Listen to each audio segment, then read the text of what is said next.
Quinta sesión entonces de nuestro curso que habla sobre las teorías de la inspiración bíblica. Las teorías de la inspiración bíblica. Aquí vamos a ver algunas diapositivas que yo he preparado para que vayamos conversando del tema. Pero antes de eso, preguntarles a ustedes, ¿no? En esta lección número 4 que vieron, am, sobre este tema. ¿Qué les llamó la atención? ¿Qué, qué les despertó alguna curiosidad, ¿no? O pregunta, o comentario, o dudas que hayan surgido en la lectura, en el estudio de esta lección? Si alguien quisiera compartir, o si tiene algún, como dije, algún duda, comentario o inquietud. A mí me llamó la atención la cantidad de teólogos que hay que, que seleccionan lo que quieren creer de la Biblia. Esa es como la síntesis. Y se me fue automáticamente cuando miraba estos ejemplos la mente a los dioses griegos y a los dioses romanos, porque Ujú. en función de lo que querían creer era el dios al que adoraban. Entonces, Mm. cuando querían parrandas se iban al dios Baco, cuando querían lujuria se iban donde Diana, y cuando uno tiene una selección de lo que quiere creer de Dios, se me hizo esa misma imagen. Entonces, Mm. un grado potente en personas que curiosamente cuestionan de alguna manera la palabra de Dios como tal y se basan en ella misma para autocuestionarse. Entonces, fueron una serie de hechos y contradicciones que me llamaron la atención. Entonces, lo otro, el argumento que da de esa relación entre inspiración mecánica y ocultismo. O sea, Mm. en el caso derechamente del diablo, Mm. toma control y que no es el Sí, caso de Dios. exacto. En que yo efectivamente puedo ver en los libros que he leído la mano de Pablo, la mano de Santiago, tienen, su esencia está transmitida, pero llevando claramente el mensaje de Dios. Entonces, fueron diferentes puntos que fueron, la verdad, muy interesantes. ¿Cierto? ¿No? Entramos en un campo donde parece ser que hay eh, falta de información, porque ustedes encontraron, aparte, como dice el hermano Dinko, varios personajes, teólogos eruditos de renombre: Karl Barth, Emil Brunner, Rudolf Bullmann, ¿no? Muy importantes en el desarrollo de la teología y de la exégesis bíblica en la era moderna. Estamos hablando del 1900 en adelante, ya donde se va conformando lo que se llama las teologías contemporáneas y esta teología dialéctica que se le llamó a este grupo de teólogos alemanes suizos, donde está concentrado también la temática que en parte toca hoy, este tema de las teorías sobre la inspiración bíblica, ¿no? Así que, Pastor, hermano disculpe, Jonathan, ¿sí? también se le llama teología liberal, ¿o no es lo mismo? Ah, claro, lo liberal es un concepto que viene en el siglo ya 18, 19, donde posterior a la Reforma, en el siglo de las luces, ¿no? Con las nuevas filosofías que van apareciendo de Emmanuel Kant, ¿no? Descartes y la teología que va a influenciar Schleiermacher. Ellos van a plantear un punto de vista distinto a lo que había sido la tradición respecto a interpretar la Biblia y a interpretar incluso la creación, ¿no? Sino que van a aflorar ideas nuevas donde la razón, la mente humana va a tener lo predominante en el saber, en llegar a conocer lo que es la verdad. Entonces, se va a armar una teología que va a ser más de orden natural que le llamaban, ¿no? Y esta teología ciertamente va a dialogar mucho con la filosofía existencialista y ya no va a ser esa teología propia, venida de la Reforma Protestante, con considerar a la Biblia como palabra de Dios, llevar una vida de piedad, de santidad, de escuchar en los domingos en el culto, llamar a una vida de santa, alejarse del pecado, hablar de la grandeza, el poder de Dios, los milagros de Jesús. Eso ya no va a ser, sino que va a primar allí lo que es entendible para la razón, lo que es también observable, y a eso se le va a empezar a llamar liberal. ¿Y qué va a pasar? Que estos teólogos de la dialéctica van a reaccionar a eso liberal para querer volver a la Biblia, ¿no? Para querer volver a lo como lo tradicional, pero también en el fondo, ellos ya influenciados con esa teología liberal, van a aplicar algunas ideas nuevas, pero que en el fondo van a mantener esa cercanía con esa postura más racional, más existencialista, considerando específicamente la Biblia ya no como infalible, inerrante, como palabra de Dios, sino como un libro más que hay que estudiar, pero de forma objetiva. ¿Ya? Eh, pero en un principio, la teología dialéctica es una reacción al liberalismo del siglo XVIII.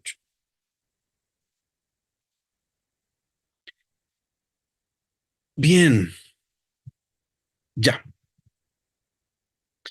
Vamos a, a retomar entonces en esta lección es- estas cuatro teorías que se proponen aquí en la lección, aunque hay otras más, ¿no? Aquí solamente mencionamos cuatro, pero hay otras más que quieren buscar definir cómo tomar a la Biblia, cómo ver a la Biblia como un libro inspirado por Dios, que realmente fue eh, guiado por el Espíritu Santo, es una invención humana, está entrelazado con lo humano, lo divino. Van a surgir varias propuestas sobre eso. Aquí solamente están estas cuatro, que son como las que más se discuten, se conversan, ¿ya? Está aquella que dice que es un gran y excepcional libro humano, ¿ya? Pero carente de inspiración divina. Está la otra que dice que es un libro parcialmente inspirado por Dios. Y la tercera que dice que es un libro exclusivamente inspirado por Dios sin aportación humana alguna. Y la cuarta, que es un libro divino y humano, en virtud de que Dios inspiró plenamente a los autores sagrados para que hablaran en su nombre. ¿Ya? Em, Vamos a ver rápidamente estas cuatro. Vamos a conversar un poquito de algunos subtemas que van surgiendo en estas propuestas. Si ustedes tienen preguntas, comentarios, allí van mencionando para que los vayamos interactuando entre todos los que estamos en esta noche, ¿ya? Vamos a partir entonces con la primera, ¿no? Que nos dice que en este caso este es un gran libro, ¿no? Un libro excepcional, ¿no? Un libro humano interesante, pero que no tiene una inspiración divina que lo diferencie de los demás, sino que es un gran texto, ¿no? Que fue escrito por hombres que fueron iluminados, así como lo fueron otros hombres para escribir el Corán, por ejemplo, ¿no es cierto?, por Mahoma, o que Shakespeare fue iluminado para escribir, ¿no?, sus libros, o Moby Dick, que fue también inspirado por el autor, o también el Quijote, que fue inspirado, ¿no?, el Cervantes para escribir ese libro, y que la Biblia está dentro de esa categoría, ¿ya? Eh, que tiene una poesía maravillosa, tiene una narrativa interesante, que realmente llama la atención, y cómo hombres dotados con habilidades escribieron este gran libro, ¿no? En el fondo, eso es lo que plantea esta, teoría, ¿no? Así como, por ejemplo, se inspiran a los artistas, a los poetas, a los músicos, ¿no? A los escritores para obras maravillosas que a uno le impactan y que quedan ahí como, en el caso de la literatura, libros importantes, ¿no? Que están allí permanentemente uno recordándolo o releyendo o citándolo, ¿no? Porque es un libro que ha iluminado su vida. Algunos dicen que ese libro tocó su vida, ¿no? Fue escrito por un psicólogo, un psiquiatra, un pastor, un teólogo, y que le ayudó a mirar la vida de otra manera, ¿no? Y la Biblia como que toma ese nivel, o se rebaja, mejor dicho, a ese nivel, ¿ya? Em, entonces, aquí no hay inspiración divina, es decir, no hay una participación directa de Dios, ¿no? Para decir que la Biblia ha sido inspirada eh, por el Espíritu Santo. No, Dios más bien iluminó, ¿no? A estos hombres para que escribieran una obra de esta naturaleza, pero fue producto de su genialidad, ¿ya? De una iluminación que tuvieron en el momento. En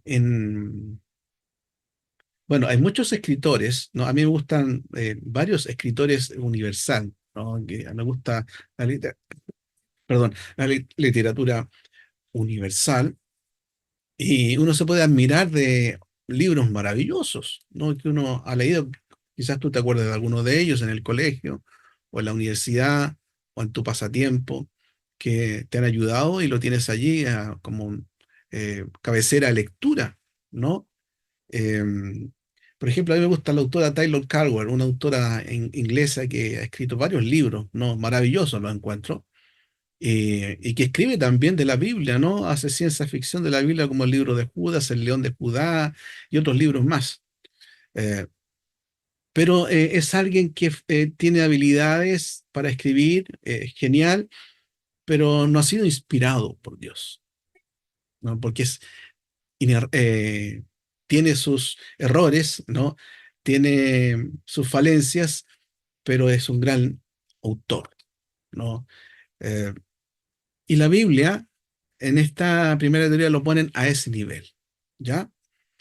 Entonces, para nosotros, para ti, yo creo que esta postura también es como una más. No es la más importante, pero muchas personas toman la Biblia así, ¿no? Como un libro más escrito por hombres que fueron iluminados, ¿ya? Em, no sé si alguien quiere comentar algo sobre esta teoría, este primer punto.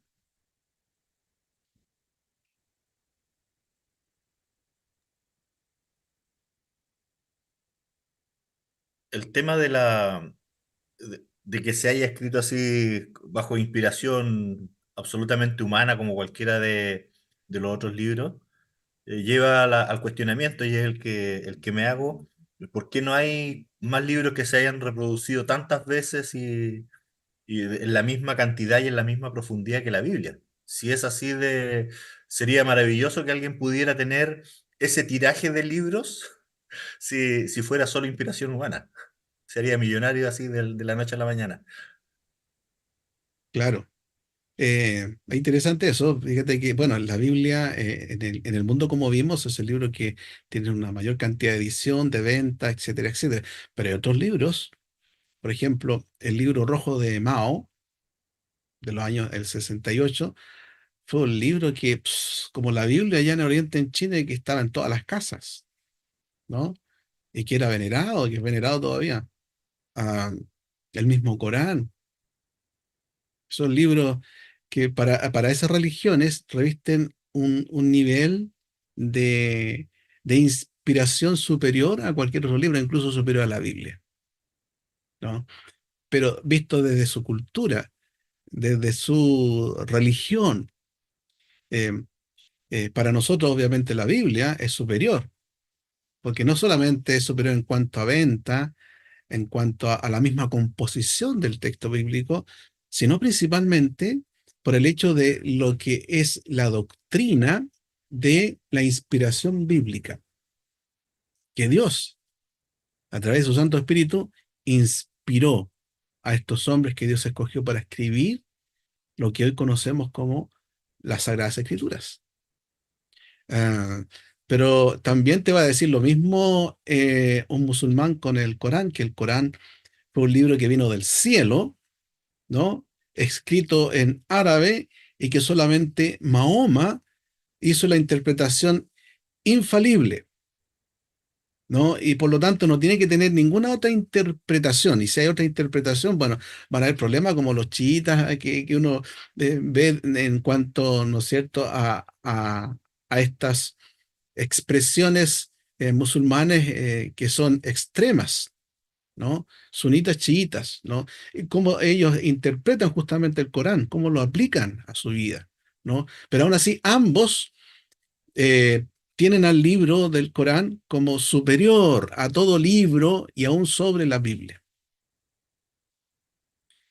Pero bueno, para nosotros lo importante, y mira, si aún la Biblia no tenga el tiraje que ha tenido en la venta que hay en el mundo, ni las traducciones que haya tenido, aunque no tenga eso, para nosotros lo válido del texto bíblico es el hecho de que fue inspirado por el Espíritu de Dios, ¿no? Eso es lo esencial, que no tienen estos libros, aunque sean famosos, pero sí lo tiene la Biblia. Bien, avancemos. En la segunda teoría, que es la que lleva a tener un poquito más de tiempo, ¿no? Es que la Biblia es parcialmente inspirada por Dios, parcialmente, no completamente, ¿no? Em, Parcialmente. Aquí algunos dicen que son los pensamientos inspirados de Dios, no las palabras, las ideas inspiradas, no las palabras. Pero aquí también en esta teoría van a aparecer bastantes personajes importantes, eh, personas que son eruditos en su área de griego, hebreo, en su estudio, en teología, que van a ser parte de esta propuesta, ¿no? Em, y aquí se llega a decir que la Biblia fue inspirada solamente en algunas áreas, en ciertas áreas de la doctrina, ¿no? De la ética, de la moral, pero no así en toda la Biblia y tampoco en todas sus palabras.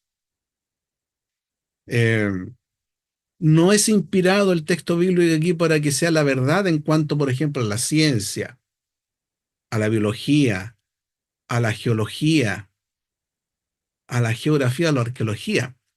Porque la Biblia, cuando hablamos que la Biblia es inspirada por Dios, es porque es la verdad, ¿no? Y eso hay que entenderlo bien, que si la ciencia dice algo respecto al origen de la vida que contradiga la Biblia, ¿quién va a estar equivocado, la Biblia o la ciencia?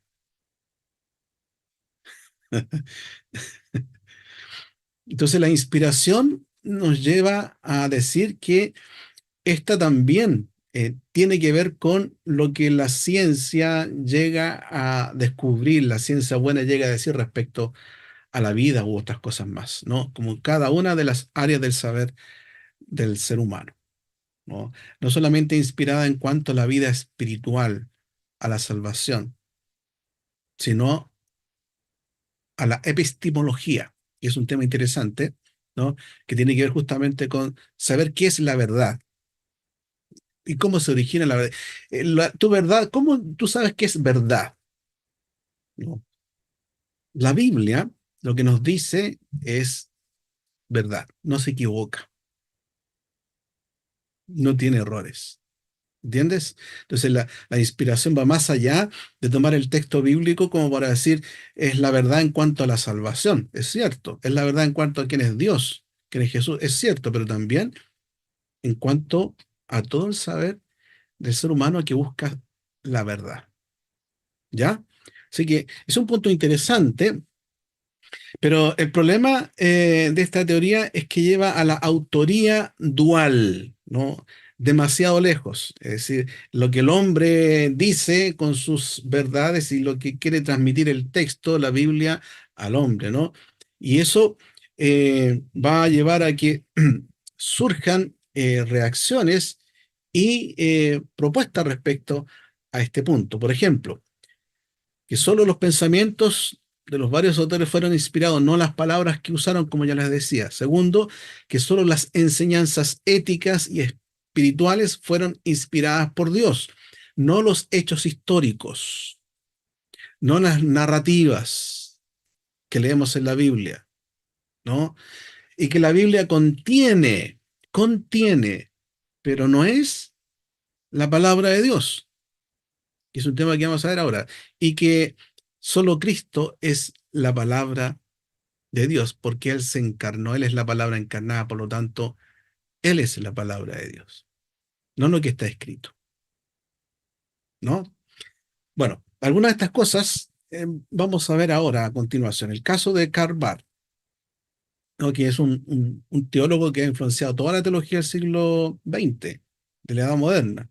Eh, es inevitable llegar a este teólogo, ¿no? No solamente teólogo, sino que historiador, biblista, etcétera, ¿ya? Y porque su aporte que trajo al mundo cristiano fue cuando escribió la carta a los romanos, que fue como una bomba que tiró y explotó y quedó la escoba con lo que decía y cómo reaccionaron, lo que dijeron, etcétera, etcétera, ¿no? Carvar. Bueno, él propone a que la Biblia y palabra de Dios son dos cosas distintas. La Biblia no es la palabra de Dios. La palabra de Dios no es la Biblia, ¿no? La palabra de Dios es revelación de Dios. Y la Biblia o los 66 libros inspirados al canon bíblico es solamente un testigo de esa revelación.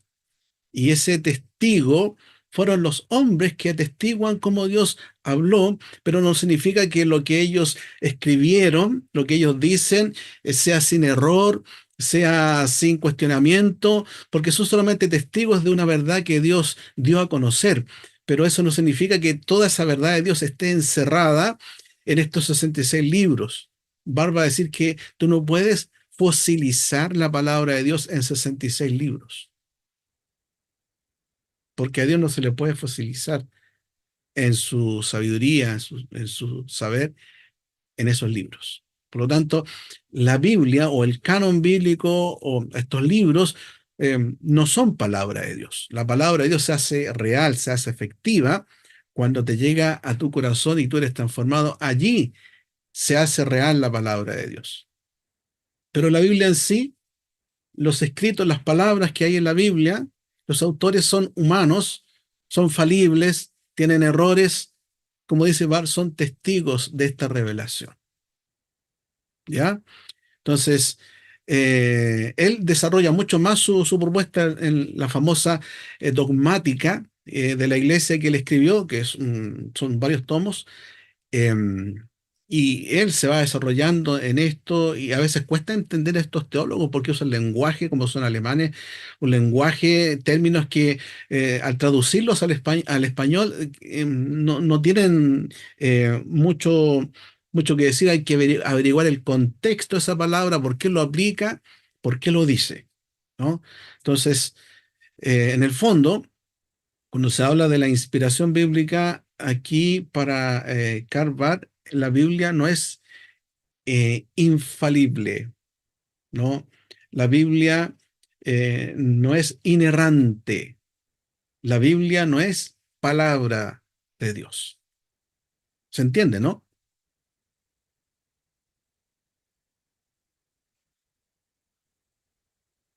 ¿Sí? Sí, no Sí, sé, pastor. perdón, yo lo entiendo, pastor, pero dentro del texto que leí me quedó la duda con uno que está en la hoja, bueno, en PDF es la hoja 40. ¿Ya? Que dice ahí, justo en la mitad de la hoja, dice, es enérgico Barth al afirmar además que la escritura es con todo la palabra de Dios. Sí. Creemos con la iglesia que la Sagrada Escritura, siendo ellas el testimonio original y único de la revelación divina, son en sí mismas la palabra de Dios. Claro, Entonces, yo entiendo que Barth tenía esta, eh, no sé si llamarla divagaciones respecto del contenido de la Biblia, que Contradicciones. ahí estaba dicho algo de lo que Dios decía, pero no era la palabra de Dios. Entonces, pero cuando él dice que la escritura es la palabra de Dios y lo dice ahí en ese texto, me quedo con la duda de qué es lo que creía realmente Barth. Que a lo mejor traté de pensarlo de esta manera, que la Biblia contiene la palabra de Dios y por otro lado es la palabra de Dios. No sé si me explico. La idea principal es que es, pero además está contenida dentro de estos papeles en una cierta parte, digamos. Porque no se puede cl- pensar que todo lo que Dios es está ahí, sí lo que quiso revelar. Entonces, es la palabra de Dios revelada. claro, cuando Pan dice eso, en esa cita que tú mencionas, que la escritura es la palabra de Dios, ¿no? Cuando habla de escritura, como dice allí, no es la Biblia, no son los 66 libros inspirados, sino que la idea de escritura es esa escritura revelada por Dios, ¿no? Y que cuando uno lee esa escritura, cuando tú lees esa escritura y se encarna en ti y se hace real en ti, ahí es palabra de Dios. Pero si tú lees esa escritura sin que cause nada en ti, sin que te afecte nada en ti, no es palabra de Dios, ¿no? Eh, Porque para él, palabra de Dios tiene que ver con esta revelación que transforma a la persona, ¿no? No es solamente una lectura que uno tiene, no es solamente una letra, ¿no? Sino es aquello que al leer en esa escritura, pues en la escritura él la toma no refiriendo de que los 66 libros son palabras, sino que tomando escritura como aquello que yo leo y que se transforma en mí, esa palabra real de Dios y que es efectiva en mí. Ahí es palabra de Dios, ¿ya? Por eso, como decía anteriormente, la idea que plantea es que tú no puedes fosilizar la palabra de Dios en 66 libros, ¿ya? Porque Dios no puede ser fosilizado en cuanto a conocimiento, sabiduría, e incluso en su revelación, solamente eso, porque es mucho más. Pero eso se hace efectivo en el ser humano, no solamente, o no principalmente, en la lectura que tú haces del libro. ¿Por qué? Porque para nosotros, cuando tú lees la Biblia, y si no la entiendes, sigue siendo Sigue siendo palabra la de palabra Dios. de Dios. Sigue Exactamente. siendo, ¿no? No Claro. está Ahora, condicionado a que yo la entienda o no la entienda, o que la crea o no la crea. Es. Exacto, justamente. Ahora, probablemente si, exacto. no por inventar teología nueva, pero si partimos de esa base, las demás son subconjuntos de que la Biblia es la palabra de Dios. ¿Dónde la encontramos contenida? Ah, en los papeles, digamos, y efectivamente se hace vida cuando llega un cristiano y la cree, pero también es palabra de Dios, aunque no la creamos. Entonces, da como cabida a los demás como subconjuntos de partir de la base de que es la palabra de Dios indiscutible. Claro, mira, otro punto que plantea Bar sobre la revelación de Dios, porque es la revelación, el tema de la revelación, ¿no? Claro. Cuando cómo se revela a Dios. Y hay todo un tema que Bar explora sobre el tema justamente de la revelación, ¿ya? Porque la revelación de Dios no es solamente la escritura, la Biblia, es un testigo de la revelación de Dios para Bar, ¿ya? Esa revelación tú la puedes encontrar, como decimos también, la revelación general, pero para Correcto. ello es importante el tema de la conciencia, el tema del pensar, porque ellos beben de la filosofía de Schleiermacher, ¿no? De Emmanuel Kant, pienso, luego existo. Entonces, va muy ligado al saber, al razonar. Y Dios en la conciencia, eh, extra Biblia, no, extra 66 libros, se puede dar a conocer. Porque para ellos Dios también está presente, puede estar presente en esa lógica, en el Corán, en los Vedas, en Brahma, ¿no? Porque la verdad no está suscrita, insisto, a esta fosilización de Dios en 66 libros, que es lo que plantea Barth. Entonces la revelación va más allá de la Biblia, ¿no? La verdad de Dios va más allá de estos libros. Puede estar en otros libros religiosos. Y a la vez, Barth va a decir que en el fondo la Biblia como testigo es importante, pero no es tan importante como Cristo, ¿ya? Porque Cristo, al morir en la cruz, va a morir por todos. Y es la crítica que se hace a Barth. La gran crítica es que él es universalista, ¿ya? Que al final todos se salvan, porque Cristo muere por la humanidad. Entonces, esa es la esencia, eso es lo principal de la revelación de Dios, que en Cristo somos salvos. Por lo tanto, la Biblia es un testigo de esa revelación, es un testigo de los hechos de Dios. Pero lo importante, lo esencial, es Cristo, O ¿no? sea, perdón, pastor, para Bart podría no estar la Biblia si nosotros por algún otro libro nos enteramos de Cristo. Y claro, uno puede llegar a esa Ya. conclusión. Exacto, exacto, ¿no? Entonces, para él, la Biblia en esta teoría es una teoría de inspiración parcial, porque lo que importan son las ideas, los pensamientos, no la escritura, no el autor, porque para Barth la Biblia es un testigo humano de una revelación divina. Y lo trascendental de esa revelación divina que apunta a Cristo. Eh, Barth tiene una lectura bíblica cristológica desde Génesis al Apocalipsis. Todo es Cristo. Y ese todo Cristo, para él llega a la conclusión de que en Cristo toda la humanidad es salva. Ahora, Tiene yo vida. tengo una idea, Equivocada. no, no es igual, pero similar respecto de que la Biblia sí apunta a Cristo en el Antiguo Testamento. Ahora, no, Claro, no por eso uno se salva solo por saber que la Biblia apunta a Cristo. exacto. Es que él cristologiza toda la Biblia. Ya. O sea, no hace eh, la separación de la narrativa, de la historia, de los personajes, como tú bien dices, como en el curso que viene el próximo ciclo, la historia de la redención, justamente nos lleva al tema de los pactos y cómo esto se va revelando para llegar a la persona de Cristo.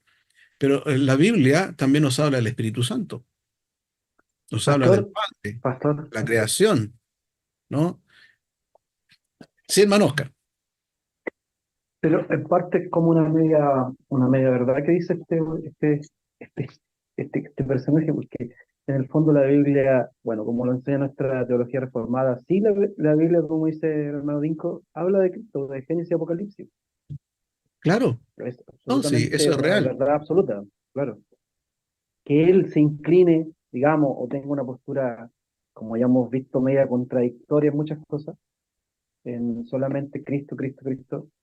Claro, como dice usted, obviamente, en el Antiguo Testamento le da cabida al Espíritu Santo y está los conceptos históricos y todo sí, eso, pero que la Biblia habla es Cristo, es así, es una verdad absoluta.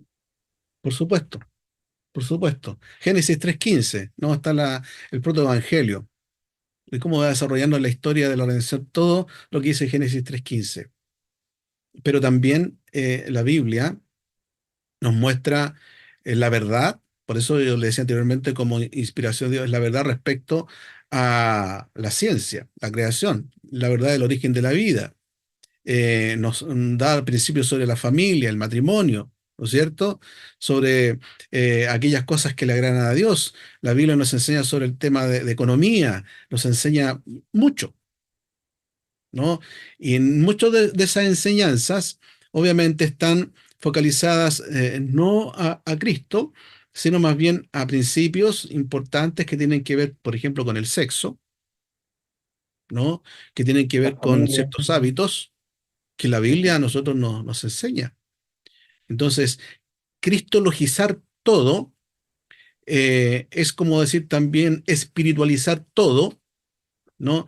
Sin entender que hay en la Biblia secciones no tienen que ver principalmente con Cristo, sino que con el matrimonio, la familia, el dinero, Exacto. los Sí. pleitos, etcétera, etcétera. Disciplina, mayordomía, etcétera, etcétera. Claro, así es.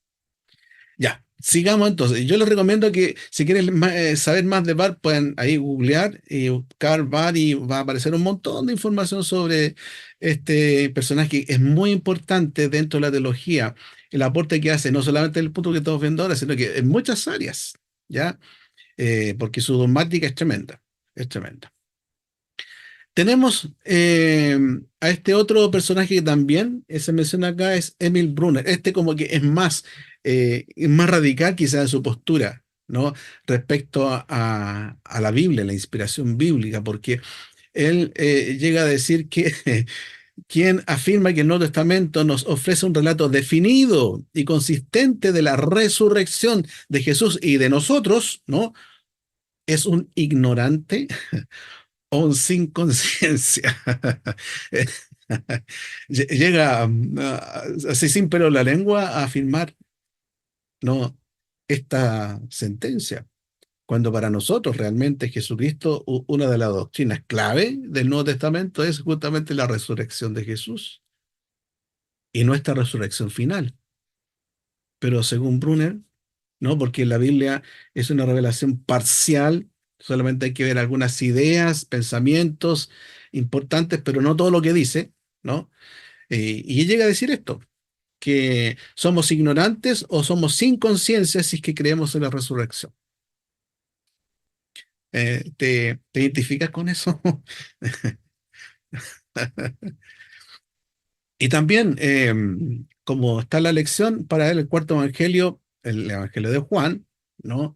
Es un escrito que no es nada infalible, no es nada de inspiración, no tiene nada que ver con lo que fue realmente la persona de Jesús. Es un escrito más, como un escrito apócrifo, como el Evangelio de Tomás, por ejemplo, que nuevamente salió a la luz, porque si ustedes han leído,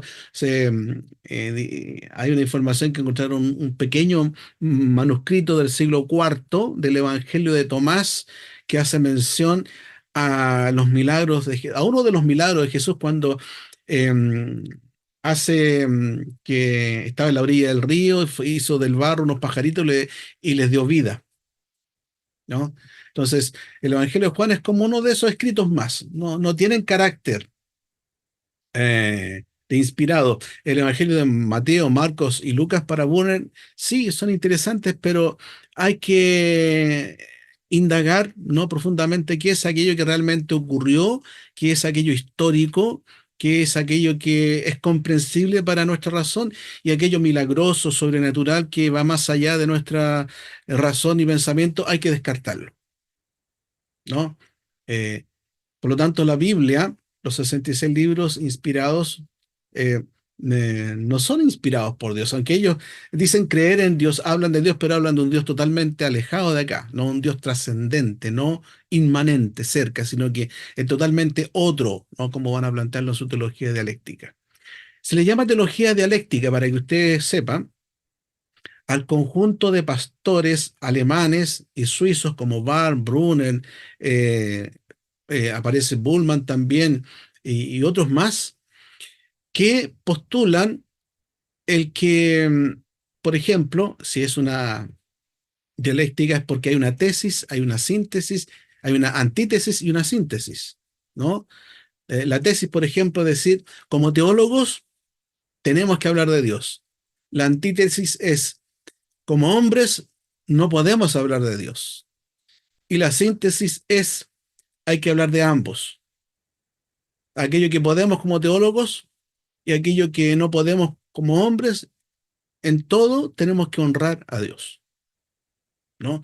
Esa es es como el resumen de la teología dialéctica, o también se le llama la teología de la palabra, que es acuñada a Karl Barth. Y aquí está Emil Brunner también, ¿no? Que tiene escritos respecto a los evangelios, que cuando tú los lees al español cuesta digerirlo, cuesta entenderlo, comprenderlo, porque son personajes de allá, po. de allá de la Europa, ¿no? De ese tiempo de los años 1920, 30, 40, la edad moderna, cuando había mucha carga filosófica, venía del siglo XVIII, XIX. Entonces, los términos que usan, la forma de expresar, de dar a conocer, cuesta asimilarlo. Hay que tener un ejercicio más de lectura y relectura, ¿ya? Pero ahí está, Emil Brunner.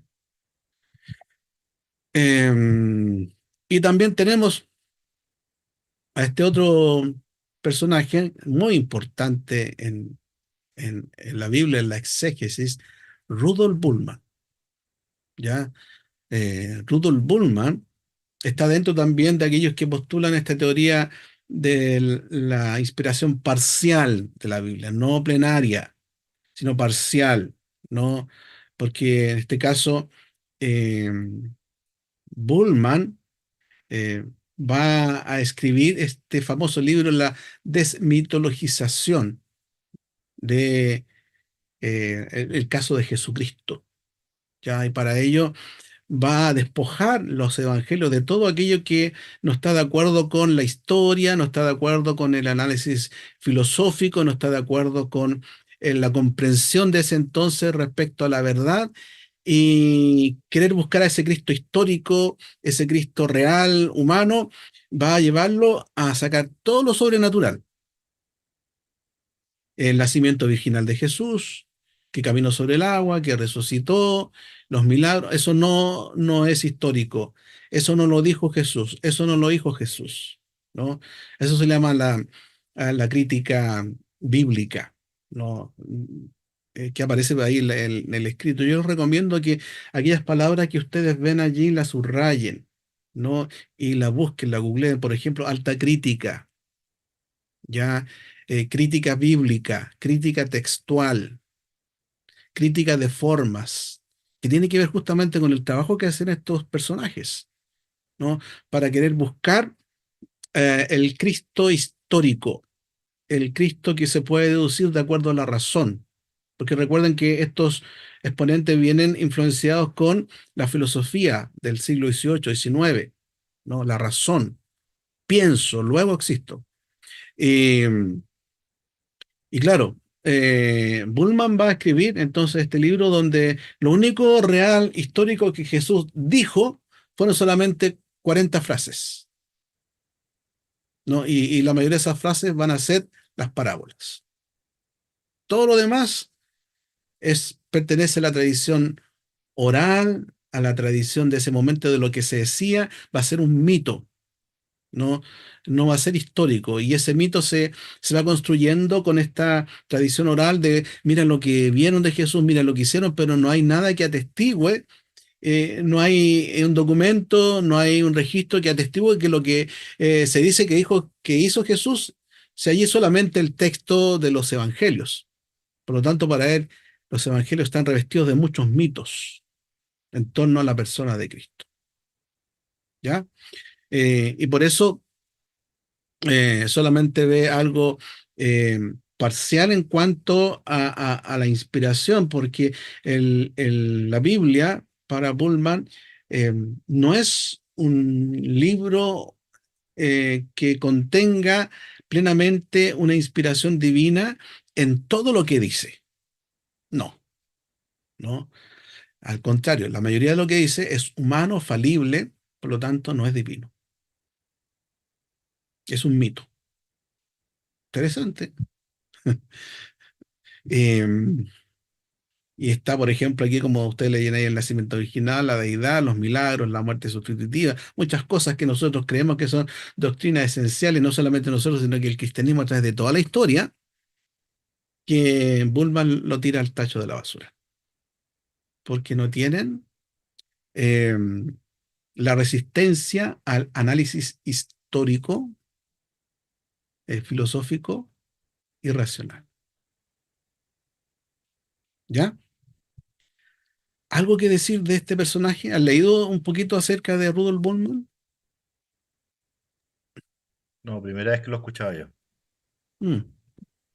Y de hecho, si hubiese escuchado, si hubiese leído algo que Eh, cuestiona así de fuerte a Cristo, su nacimiento, la deidad, lo habría dejado de leer probablemente, ¿no?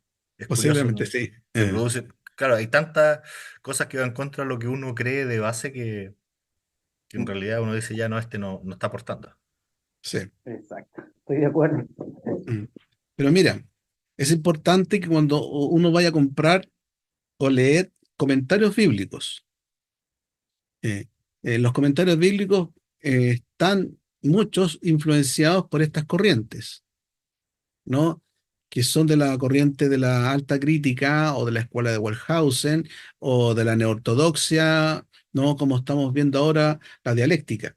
Entonces, para darse cuenta de eso, por ejemplo, cuando tú lees Génesis, el capítulo uno van a decir, lo que acontece en Génesis capítulo uno no es un evento histórico, es para ilustrar cómo Dios se relaciona con el ser humano.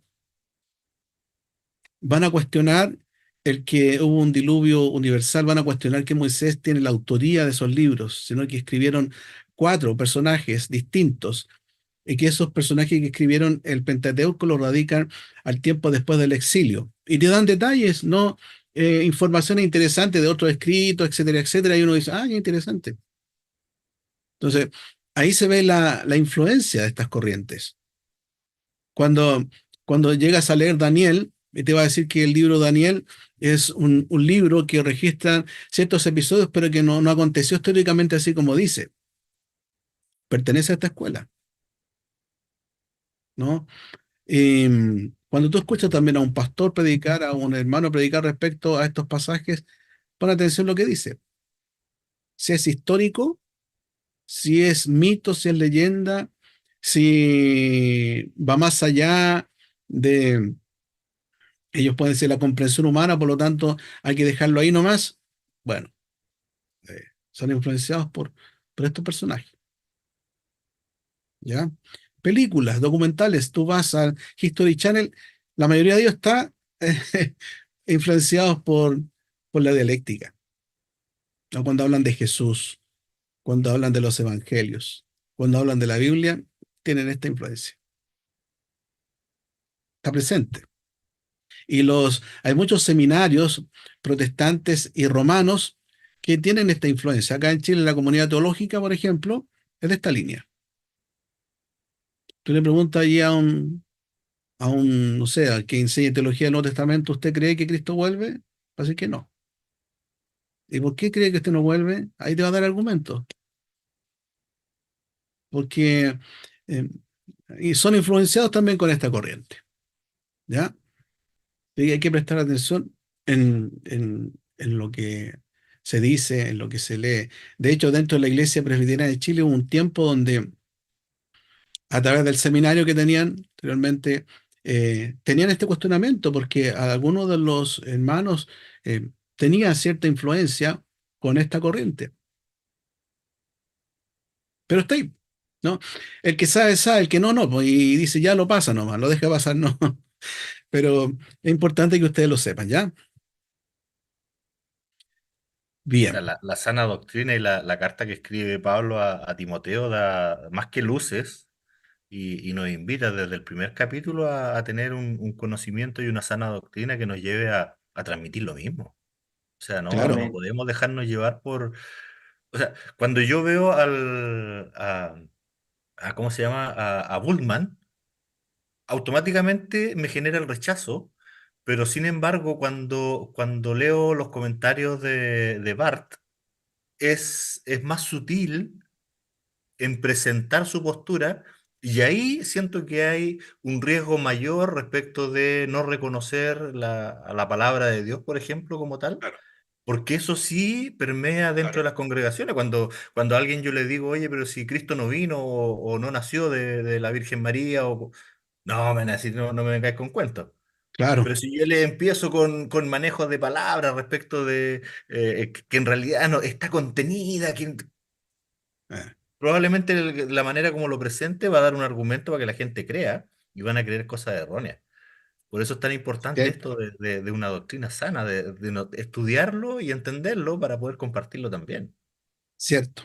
Es un llamado, un desafío para todos nosotros, ¿no? Porque, como tú dices, Hay hermanos que dicen, la palabra de Dios, ¿qué es la palabra de Dios para ti? Algunos van a decir, bueno, la Biblia, pero van a agregar más otros. Porque viene esta corriente. La palabra de Dios es cuando Dios te habla en sueños, también. Cuando Dios te da una visión, ¿no? Eh, es palabra de Dios. Dios te está hablando. Porque para muchos Dios solamente no habla a través de la Biblia, sino que habla a través de sueños y lo ponen al nivel de la Biblia, ¿no?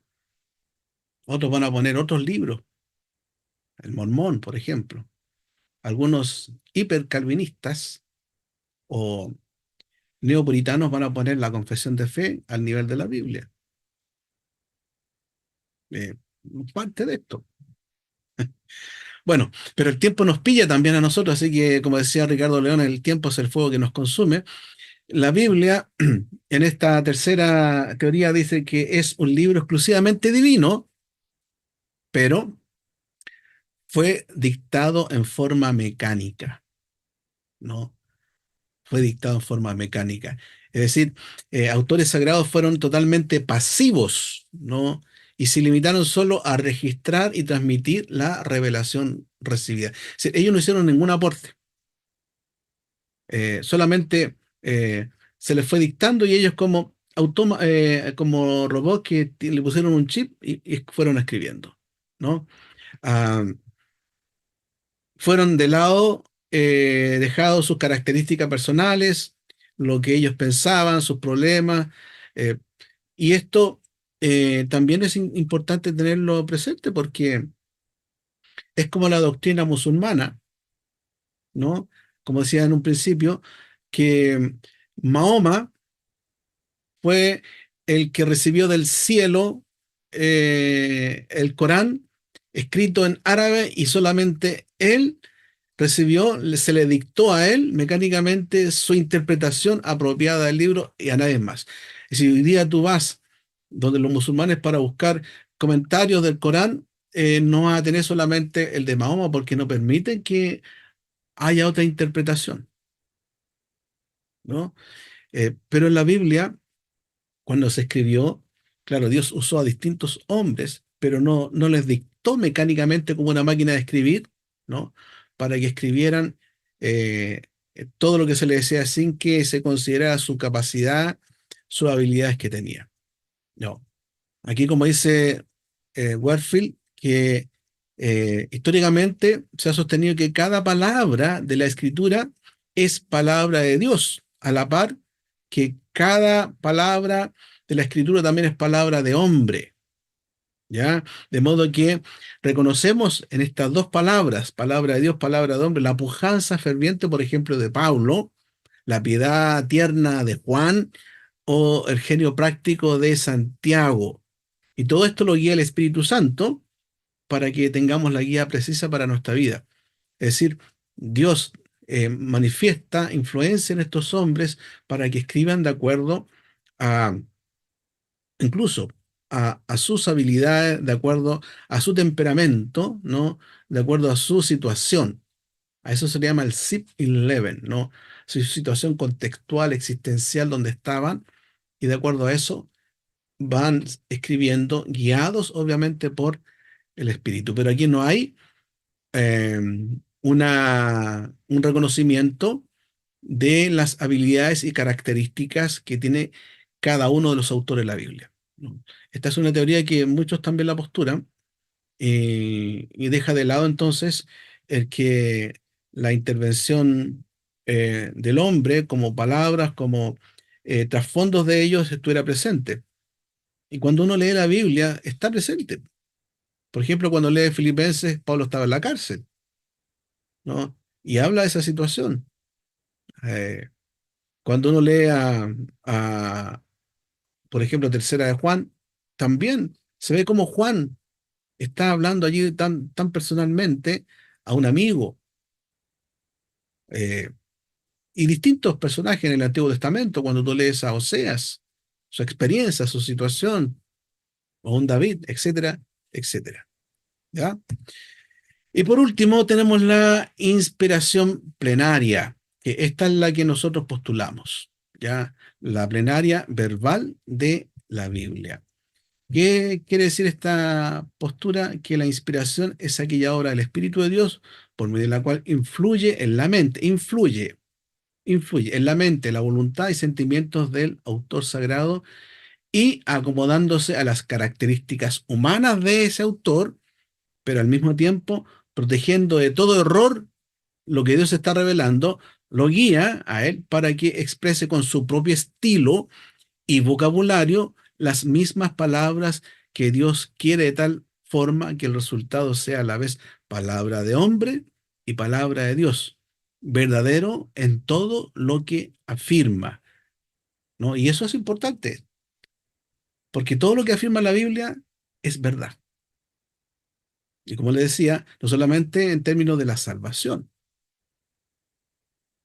sino en todo lo que tiene que ver con el saber del hombre en cuanto a qué es verdad, ¿no? Entonces, eso es importante, como también plenaria. La palabra plenaria significa completo, total, en todo, no solamente en alguna parte, en alguna sección, como lo que presentaban los personajes anteriores que vimos.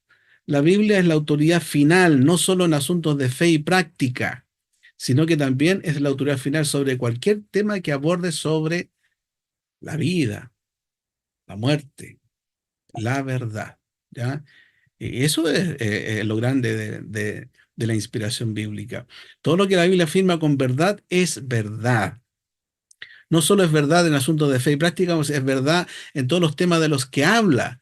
Si dice algo acerca de la ciencia, puedes tener confianza en lo que dice la ciencia. Si dice algo acerca de la geología, si dice algo acerca de la arqueología, como vimos, ¿no? Hay que tener confianza porque la Biblia habla la verdad, como la sociología. Y cada tema del que la Biblia habla y afirma como verdad es verdad. Y la inspiración plenaria es total y completa y se extiende a cada parte de las escrituras. Es la autoridad final en cuanto a la verdad sobre todos los temas que aborda, ¿no? A eso nos lleva la doctrina de la inspiración plenaria y verbal de la Biblia. Y esa es la postura que la Iglesia a través de los tiempos ha tenido y que tuvo un declive, ¿no? Una reacción ya a contar del siglo XVIII en adelante con todo lo que ya brevemente hemos explicado. Bien, ¿algo que decir de esta última postura?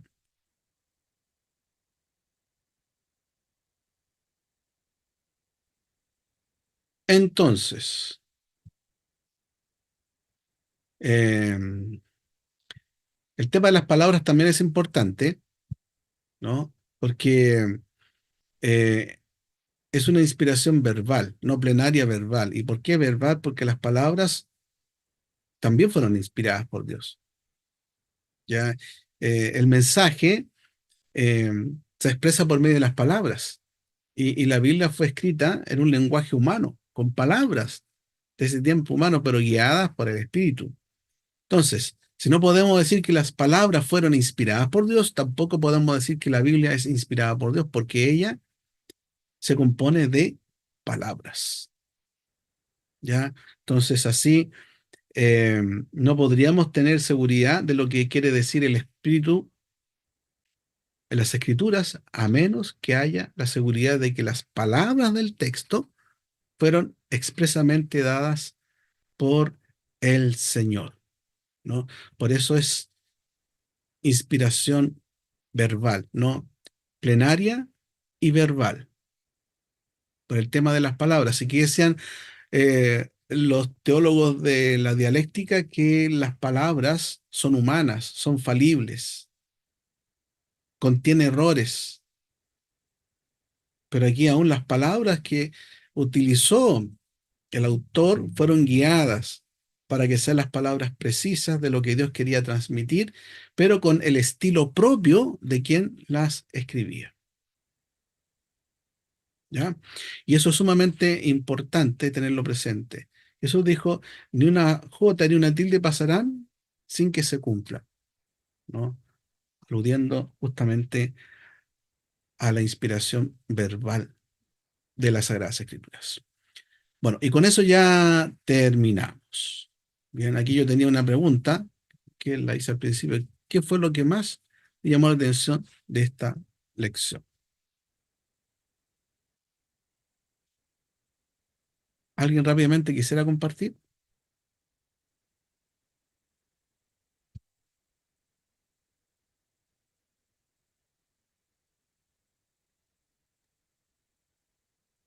Pastor, bueno, yo respondí esa pregunta y puse lo siguiente, que me llamaba la atención la gran cantidad de posturas con respecto a la inspiración y que cada postura tiene sus argumentos. Eso me llama la atención. Sí, cierto, ¿no? Hay como, vimos aquí 4 posturas, pero hay muchas más. Son como 8, 10 posturas respecto al tema de la inspiración bíblica. Aquí vimos solamente las que van apareciendo más en los libros, ¿no? Y hay varios personajes que van apareciendo en todo esto, porque, bueno, siempre la Biblia llama la atención, ¿no? Y se quiere analizar, investigar, saber si es histórico o no es histórico, si es real lo que dice, no es real, y hay distintas opiniones respecto a eso, ¿no? Por eso tantos personajes que aparecen, y yo le mencioné también en la lección, aparecen estos que son los más influyentes, como Karl Barth, Emil Brunner, Rudolf Bullmann, ¿no? Pero hay muchos más, ¿no? Que están allí, que si a ustedes les gusta indagar más sobre la materia, cómo se fue constituyendo el Nuevo Testamento, ¿no? El canon bíblico, los evangelios, hay varios escritos respecto a ese tema. Hay, y hay que notar entonces si están dentro de esta categoría que hemos visto, ¿no?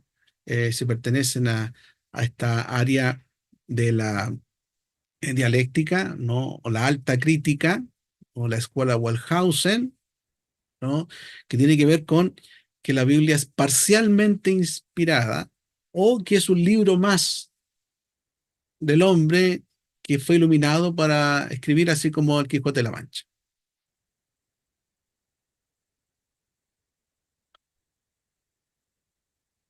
Bien, Doctor, solamente agregar lo que más me llama la atención es cómo la Biblia sola se defiende, se autodefiende.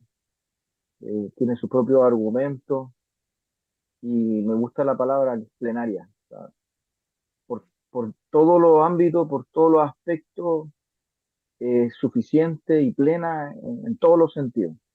Eso es lo que más me llama la atención y que es capaz de refutar cualquier postura por sí misma, mm, sola.